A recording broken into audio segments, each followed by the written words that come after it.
Kishore Singh second राजा बने। इधर जालिम सिंह झाला तो बूढ़ा होने लग गया था धीरे धीरे। तो जालिम सिंह झाला का बेटा था माधो सिंह झाला।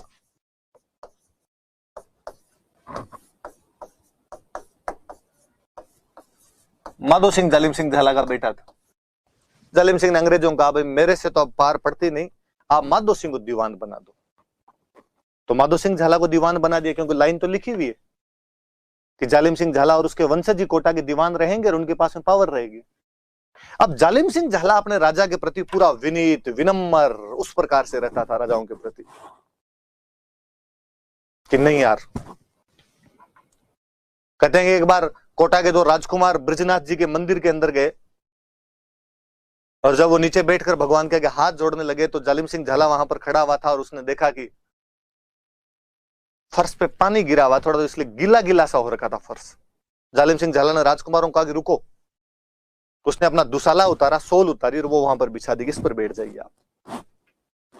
राजकुमार पूजा करके जब उठे तो वो जो मंदिर वाले सेवक थे उनको लगा यार प्रधानमंत्री ने अपनी चादर नीचे बिछा दी, इस पे राजकुमार बैठ के गए, अब प्रधानमंत्री तो इस चादर का क्या ही करेगा, अपने पांति आ जाएगी अब चादर तो। और उन्होंने वो सोल उठा के अपने पास रखी। जालिम सिंह झाला उनसे सोल छीन के वापस सोल ले गया और उसने कहा कि इस पर मेरे स्वामियों के पद चिन्ह लगाए हुए हैं, ये मेरे लिए और ज्यादा कीमती हो गया है। कहते ऐसे खूब सारे उसके उदाहरण है जब उसने ऐसी स्वामी भक्ति प्रदर्शित की थी। पर कई लोग कहते हैं कि नहीं, ये सब वो ऊपर ऊपर से दिखाया करता था।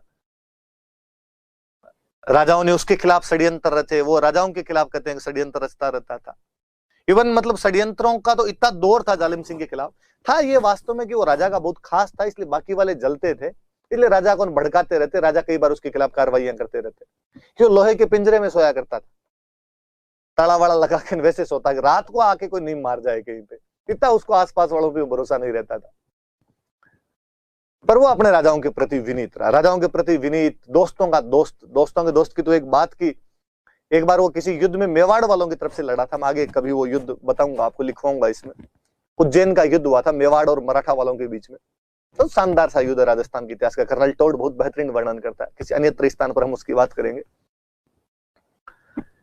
उस युद्ध में जालिम सिंह झाला मेवाड़ की तरफ से लड़ता है, पर मराठे पकड़ लेते हैं उसको, गिरफ्तार कर लिया गया।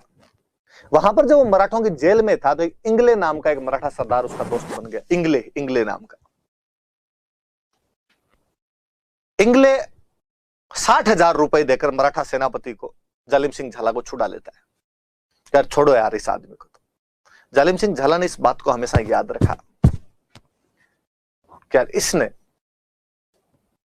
60,000 रुपए देकर अपने को छुड़वाया था। कालांतर में और फिर मराठों की फौज मेवाड़ पर आती है। इस बार मेवाड़ वाले इंगले के भाई भालेराव को गिरफ्तार कर लेते हैं। जब जालिम सिंह झाला को इस बात का पता चला कि अपने को छुड़वाने वाले इंगले के भाई भालेराव को मेवाड़ वालों ने गिरफ्तार कर लिया, जालिम सिंह झाला मेवाड़ पर आक्रमण करके भालेराव को छुड़वा लेता है। दोस्तों का कितना सच्चा दोस्त रहा होगा वो, ये उसकी उस नीति से और पता चलता है। अब वो तो ये सब निभाने वाला था, स्वामी भक्ति निभाने वाला, दोस्ती निभाने वाला, दूरदर्शी, आगे का सोचने वाला। तो औलाद तो नहीं हो तो नहीं हो भाई। और माधो सिंह और किशोर सिंह सेकंड में टसल होनी शुरू होगी, इनमें नहीं बने आपस में। और कहते हैं कि किशोर सिंह ने अंग्रेजों का कि भाई सारे अधिकार मुझे दिलवाओ। अंग्रेजों ने कहा कि नहीं, ये तो भाई हमने संधि के अंदर लिख के दे दिया कि अधिकार तो झालाओं के पास रहेंगे, दीवान जो होगा उसके पास रहेंगे। ऐसा करके किशोर सिंह कोटा छोड़ के चला गया। फिर उसने कहा राज्य करने का मतलब ही क्या, मैं नहीं कर रहा यहां पे राज। वो कोटा छोड़ के चला जाता है। कहते जालिम सिंह झाला को जब पता चला किशोर सिंह चले गए तो जालिम सिंह झाला महल के अंदर गया और उसने राज सिंहासन पर किशोर सिंह की चप्पलें रख दी खड़ाऊ, कि हमारे महाराजा कुछ गलत लोगों के बहकाओं में आकर चले गए हैं, लेकिन मैं महाराजा का उतना ही सम्मान करता हूं और मैं उनकी खड़ाऊ यहां पर रखता हूं। खड़ाऊ रख देता है वहां पर। जिस प्रकार भरत ने भगवान राम की खड़ाऊ रखकर राज्य किया था, वैसे जालिम सिंह झाला ने किशोर सिंह सेकंड की खड़ाऊ रख दी। किशोर सिंह सेकंड वहां से बाहर गया, बूंदी वालों के पास गया, हाड़ाओं को सबको इकट्ठा किया। हाड़ाओं कहा गया ये झाले अपने जो राज्य के अधिकारी बन के बैठ गए, अपने को युद्ध करना चाहिए। और वो आसपास से सेना बटोर के लेके आ गया। 12 में एक जगह पड़ती है मांगरोल, यहां पर युद्ध होता है, मांगरोल का युद्ध।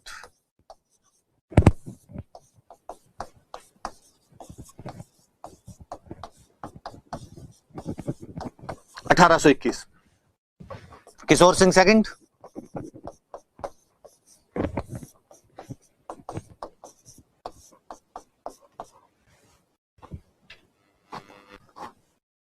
सामने जालिम सिंह झाला। अब जब सेना ही आ गई तो जालिम सिंह झाला ने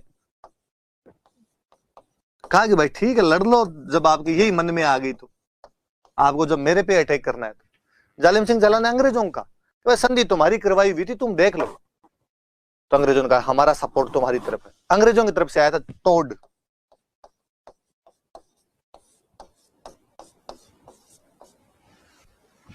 जालिम सिंह झाला जीत गया, जीत जाता वो इस युद्ध में। किशोर सिंह सेकंड तो बेचारा भाग के नाथ द्वारा आ गया, वल्लभ संप्रदाय को मानते ही थे और नाथ द्वारा कहा कोटा नाथ जी के समर्पित है, अब नाथ जी करेंगे वैसा हो जाएगा। फिर इधर मेवाड़ के राजा हुआ करते थे भीम सिंह, कृष्णा कुमारी के जो पिता थे, कृष्णा कुमारी विवाह जिनके बीच में हुआ था।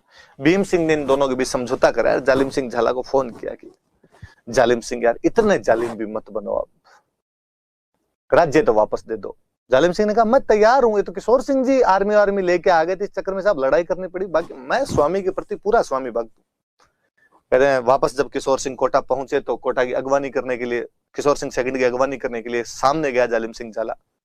बाकायदा उनको लाके राज सिंहासन पर बिठाया, तमाम लोगों के सामने अपने बेटे माधो सिंह को गालियां निकाली और माधो सिंह कहा कि तेरे चक्कर में दौड़ों में धूड़ पड़ी है, बुढ़ापे के अंदर स्वामी मेरे से रुष्ट हुए, आगे से साहब ऐसी कोई गलती नहीं है।